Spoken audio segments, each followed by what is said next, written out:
Good morning, afternoon. My name is Will Strauss. I'm one of the editors here at SVG Europe. This session is called Racing Ahead, the inside track on the broadcast innovations driving Formula One coverage. As Heather alluded to, F1 is not just about speed on track. The coverage evolves very fast too. So we're going to look at how innovation is changing the way we see, feel and experience Formula One. And to do this, I'm pleased to introduce Wendy Hendrickx. Wendy is the head of live production at Formula One, leading the production team for one of the most technically ambitious sports on the planet. Wendy, thank you for joining us. Thank you, Will. Just taking time out from preparing for the Sao Paulo Grand Prix, which is at the weekend. And Wendy's in full uniform because she's going back to work soon. And that's a true story. Before we get to the nitty-gritty, let's start with a fundamental, Wendy, if you don't mind. F1 is a fairly compelling proposition anyway. Why do you innovate? Or to stick with the metaphor, what drives F1's broadcast innovation? Well, innovation has always been in the heart of Formula One, whether that is through the cars on track or through our broadcast. It is essentially the fundamentals of what we do. And the reason why we innovate is because our fans want us to innovate. When someone tunes into Formula One and they want to see what's going on track and want to see the broadcast, they always expect the best of the best, which means the fans are the ones that keep us on the tip of our toes. And that is why we always try to do new things, explore new opportunities, and making sure that the fans have the best possible viewing experience. Thank you. So we're going to look at some recent race coverage innovations now. We're going to go through a few of these. We're going to start with gyro-cam, and hopefully this will play while we're talking. So, Wendy, how is this deployed and used? And from your perspective, how does it change the coverage? With the gyro camera, what we did is we kind of redesigned our OCU. It's the T structure that you can see on top of the cars. It's our onboard camera unit. We've added a new camera in there, 4K sensor as well, and an IMU. So basically we are now able to turn on and off the gyroscopic effect.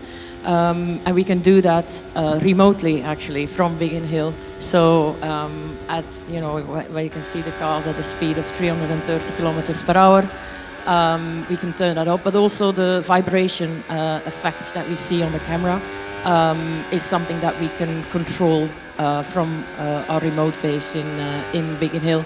And as you can see here, it's especially valuable where the tracks are having like these very high differences in height or banking. So Netherlands, for example, has two very steep bank corners. And then obviously Brazil is one of the other races this race weekend where we see that a lot of differences in height. And it was one of the ways, because our onboard cameras, we had a time that we wanted them to be as smooth as possible. And now we are looking at it from a different angle, and from a viewer's perspective, they want to see how hard it is for a driver to work in the car, because it's not just sit back, relax and drive a Formula One car. So this camera angle for us shows that there is more going on, and the forces that actually being put on the driver's body while they're driving at these high speeds through all these different corners, all these different tracks. Thank you. Next, we're going to talk about something that created quite a lot of kerfuffle, if that's the right word, earlier this season, which is Ghost Car. Now, for those that don't watch F1, explain what we're seeing here and then how it works. Yeah, so Ghost Car is a new feature that we've added for our broadcast partners. And it's basically what we do is we compare the pole lap versus the second position. So on Q3, we switch our cameras to our roll hoops because we want to make sure we capture this live. First of all, we are able to download all the footage from cars, but then it adds a bit of a delay to the production process. So we do this live. Then we use the GPS data and all the timing data and telemetry data to overlay that with the images.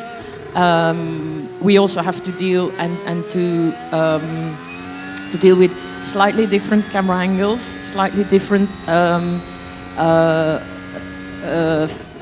viewing fields of cameras as well, so they're all slightly different. But by overlaying that, we can actually see how close the racing is. Yeah, here you can actually see what the difference is between the pole lap at second person. And it's not just one car is faster on track. Every single corner, every car has areas in the lap where they're faster and quicker and versus another car. So a car can be quick in sector 1, another car is quicker in sector 2. And this is a way to show our viewers what the tiny differences are between those cars. Why do you think it was why were people so interested in this?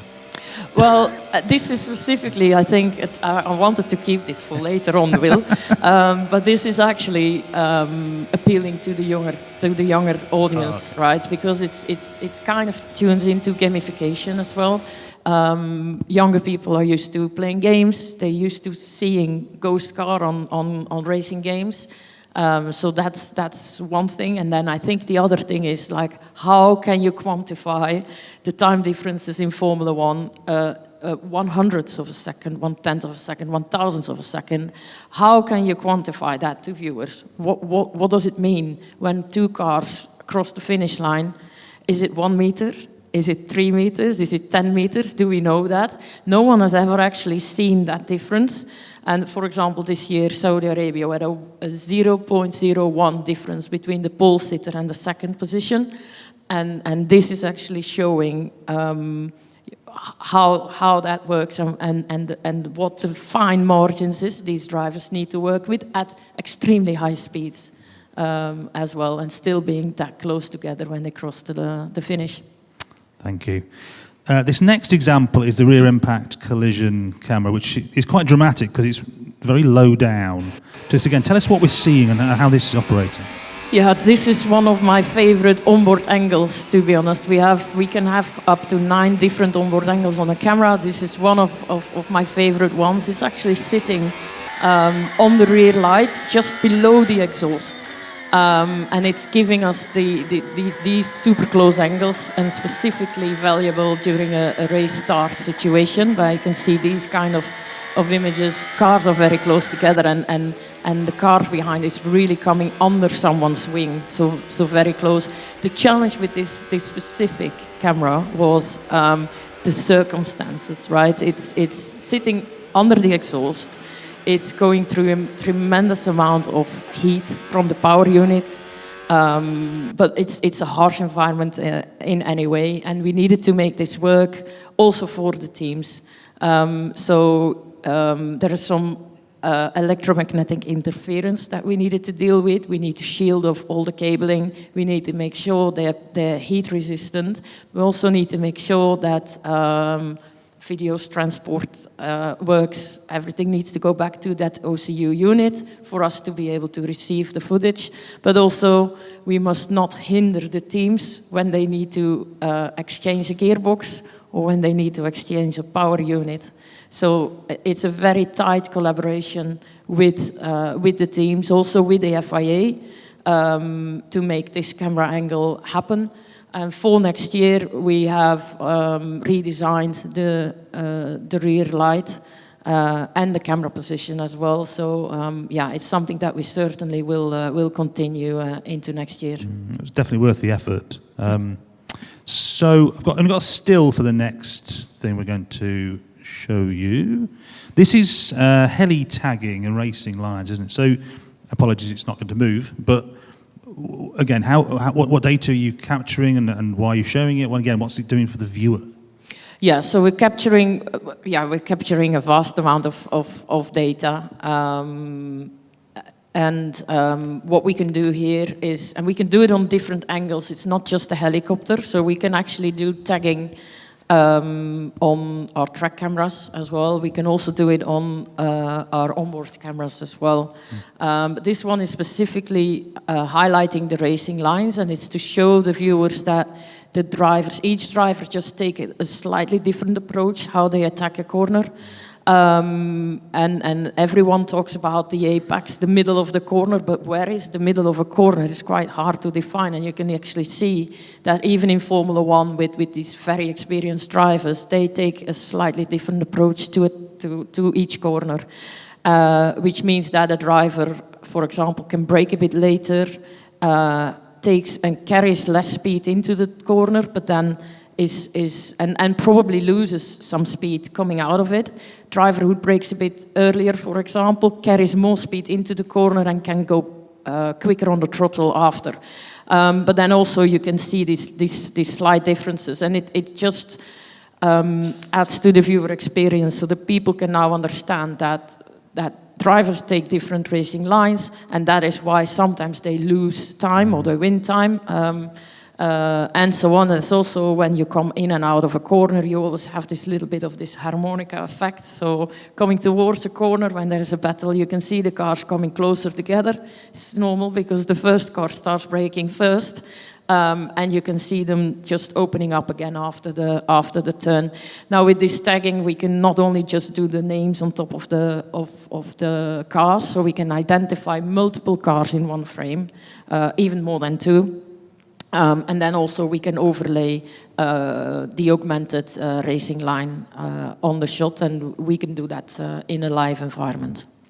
Thank you. I feel like I'm probably asking you a question you've maybe already answered, but taking all those innovations into account, how are they helping you to tell the story of a race, do you think? Adding these new things, generally speaking, how are they helping you to tell the story? Yeah, I think it's trying to make the race understandable for people, but also to keep people engaged, and we have so much data in Formula One, so we receive more than 500 terabytes of data on a race from the cars. And how do you tell that story? It's really difficult. And for us, it's making that translation from that data into mainly our graphics, because our graphics are just there to add to the storytelling and to make it understandable for people. I think if you look at the demographic at Formula One fans now, we have more than 830 million fans now, fan base. We have about 1.6 billion viewers on over a year, last year. But we also have seen that we have a lot of growth in let's say, the under 35-year-olds, and also female audiences as well. In the meantime, we also need to cater for the avid fans. So that is basically what we are doing, and why we are using innovation to make sure that the storytelling is there for people, A, to understand the sport, it's a very difficult sport, and B, also to keep them engaged. Thank you. We're going to come back to some data in a bit, but just before we get there, how do you test and validate some of these things, and before you can trust it in a live broadcast? Yeah, that's a good question. So we have a simulation suite at Formula One, for example, so we can simulate a full race with all the data and video footage. So we have that, we use that to test things. Once we're quite happy with the test, we kind of soft launch something first, which is we run it simultaneously while we're doing a broadcast, and we just monitor the situation and see how it goes. And when we are finally ready to deploy something, it's on the Thursday, because our weekend is not just Friday, Saturday, Sunday when the cars are on track, but our race weekend starts on the Thursday with our high-speed track test, and it's that's basically the time when we fire up all the systems. And when there is something new to test, that's the moment we do the testing. And then if we're happy with that, we deploy it. Usually we use a free practice one to deploy a new feature. But yeah, sometimes if it's a really important one or a big change, then we do it in qualifying or race. Thank you. Artificial intelligence has been mentioned already twice. How does F1 use AI? Because it's not in areas that I think I understood until we chatted the other day, that actually the way you're using AI to speed up tasks. So there's some obvious things which we'll come on to a minute with AWS, but actually there's other ways that you're using AI. So just tell us a bit more about how you use AI. Yeah, we use AI, and we have to use AI, and it's mainly because the vast amount of data that we receive. So that's why we need the computing power to make sure we can digest all that data and turn that into a strategy, for example. Because there's no human being that can do that in the split seconds of time that we have. So that's why we use AI, and that's why AI has become very important. But it is the first step. There is always going to be a human being in charge of what we put out on the world feed. So whether that is our AI systems that we use for team radio, for example. We have an AI transcribe system that transcribes within under a second of latency every single message. It's 4,500 messages on a race alone between 20 drivers and engineers. Normally, when you just listen to it, it's gone, right? Because it's live. You listen to something and you think, what did he just say? And it's gone. You don't have it anymore. Now we can just look up the screen and it's just there. You scroll back and you think, okay, that's what's been said. So that's, for example, one of the AI tools that we use. So basically, mainly, it's to process the vast quantity of data that we receive in Formula One first, before turning that into a story or a product. Yeah. Thank you. So, real-time data storytelling, predictive data, and that's becoming part of your toolkit. So we've got a few things we're going to see here. Tell us what we're seeing and talk us through how this is improving the experience for viewers, and again, helping you to tell the story. Yeah. So this is our insights graphics powered by AWS. And this is a great example of a graphic set that we use where AWS is supporting us with translating all that data and turning that into a graphic that is strategically important for the race, and therefore it's important for the storytelling. So this was our close to the wall graphic. We have a camera that looks down specific areas. Also, specific circuits are important, like Canada, the Wall of Champions. Monaco is another one where cars are extremely close to the wall. And it's just more compelling to fans to see how close they are and to see their favorite driver pushing the boundaries, and sometimes a little bit too far, because then they're too close to the wall. So that's one of the examples. We have also battle forecasts, so we can actually, based on the data, predict what is going to happen. So we can say, okay, we expect a battle between these two cars, and the battle is then a battle for overtake in the next 2 or 3 laps. Same for pit stop strategies, we can do that. Or we can predict a gap. For example, if there is an undercut or an overcut of a car going into the pits, we can then predict what the gap will be when they come back around. So yeah, we have a big set of graphics. This is our battery power, where we can also see how much battery power a car has still left. So basically that also ties into whether a car will be able to overtake another car or not. And here we see our pit windows, based also on what kind of tires the cars are on. This one is one I really, really like. It's our time lost graphic. So this one can actually, what we do with this one is where the driver makes a mistake, whether that's a front lock-up or a snap oversteer, we can now actually put some numbers against that. We can now say, okay, Hamilton lost 0.2 here in this corner because he had a front lock-up. That was something we haven't been able to do before, and by doing this, I think it's people understand it better, why a car has lost some time or why all of a sudden he's a little bit further behind. In Formula One, the difficult thing with Formula One, and sometimes people forget, is we're not a stadium sport. It's not just one ball, 22 players, where all cameras more or less point onto that same action. It's 5, 6, 7 kilometers, it's 20 cars, they're all over the place. We have one main story, we also have one screen.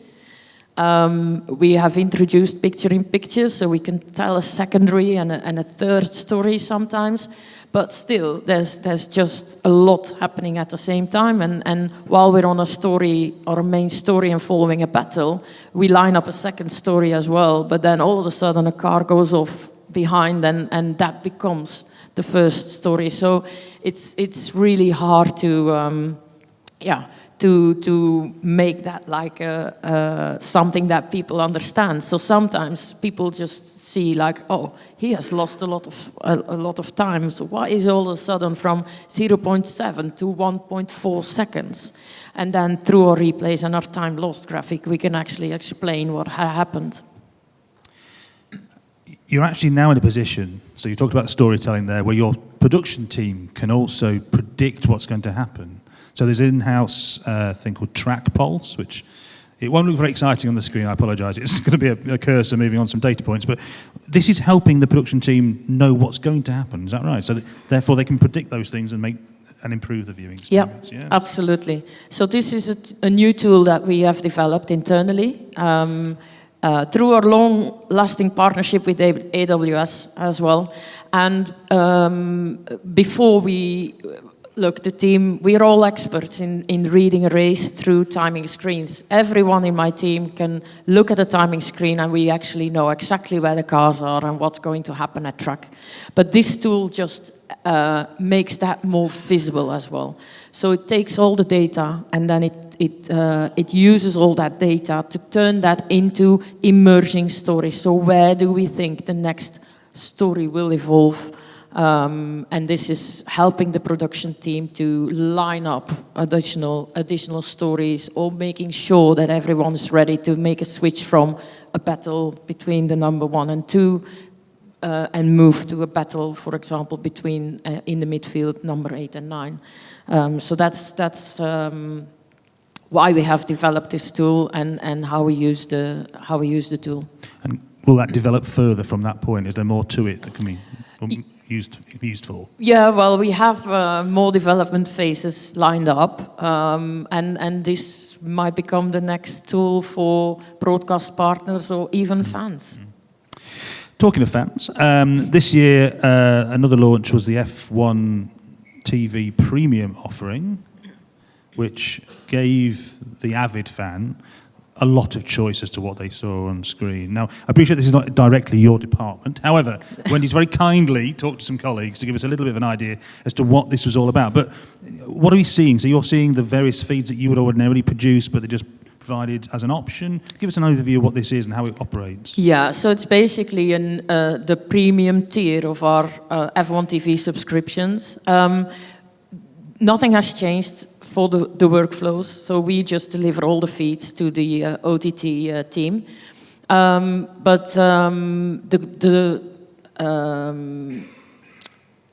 Basically what happens is we are now able to offer 4 simultaneous streams, as you can see here on and people can actually personalize that as well into how they want to see the screens. It can be a full split, it can be split like this. They can go to every onboard, they can go to data channels or driver trackers on the top right there as well. And they consume the footage in UHD, HDR as well. It is not that the premium subscriber has more footage available. So they have exactly the same footage available as the pro subscriber. It's not that we hide any content behind another level of subscription that you need to pay for. They have exactly the same content available. It's just the way they consume it. You can do the 4 streams in the multi-view premium version, or when you're watching Pro, for example, you just have one stream and you flip from one to the other to the other. So it's more for the avid fans that want to have that multi-screen experience, but also want to be able to customize it. And that's why we have developed this premium subscription. Thank you. We are running out of time, but I want to very quickly touch on the Technology Centre, the F1 Media and Technology Centre, which is your remote production operation. You've moved to 4K HDR, you've got some IP involved now.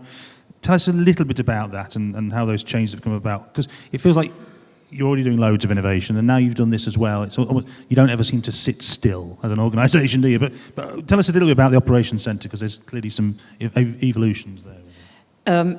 Sitting still is not not a word that I am very familiar with. So it's just an ongoing development with regards to our remote facility. I think it's the largest remote facility for an intercontinental broadcast in the world. We have 140 people working in Biggin Hill now. We have more than 400 operational screens in the gallery. So it's huge.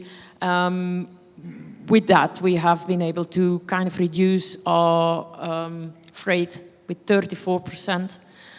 So that's really positive. Positive steps towards sustainability. Less people traveling as well. People have a better work-life balance. They can work from Biggin Hill, go home in the evening, see their families. Another advantage, I think, of being remote is the fact that our hardware is securely in a safe place in our data center. So the longevity of our hardware has improved as well. And I think those are the main factors. Doesn't mean that we are not continuously looking at the system. We're constantly pushing the system. We're constantly changing the system, improving the system as well. Mainly RDR solution, for example. So we are constantly looking at how can we do better. No sitting still. No sitting still, thank you. Right, one last question, Wendy. It's called FutureSPORT, this event. What can we expect to see next in terms of broadcast or viewing innovation from F1? Yeah, that's a good one. Well, obviously there is two big things happening next year, which is we have an 11th team on the grid, and we have new regulations as well and new cars. So it's basically the sports that is the first instigator of what we do next. Currently, we are having a lot of internal discussions about what will happen next year. We have a lot of ideas. Sometimes we sit in a room together and we say, what are we going to do? Looking back at things, so that can be sometimes a bit tricky. And looking back at a year, we often have to say to each other, well, actually, we've done something new every race, whether that is a small change in a system or a new graphic. So there is always a lot coming. But yeah, we're looking at a lot of things now. I can't go into a lot of details, unfortunately, because we are still ironing out all those things. But I think the two big changes that you will see on the grid will be that 11th team Cadillac coming on, and then the new cars, new regulations. We will have a lot of changes because of that. Fantastic. That is it. We are out of time. I found that fascinating. Hope everybody else did here. Please join me in thanking Wendy for her time today. Thank you, Will.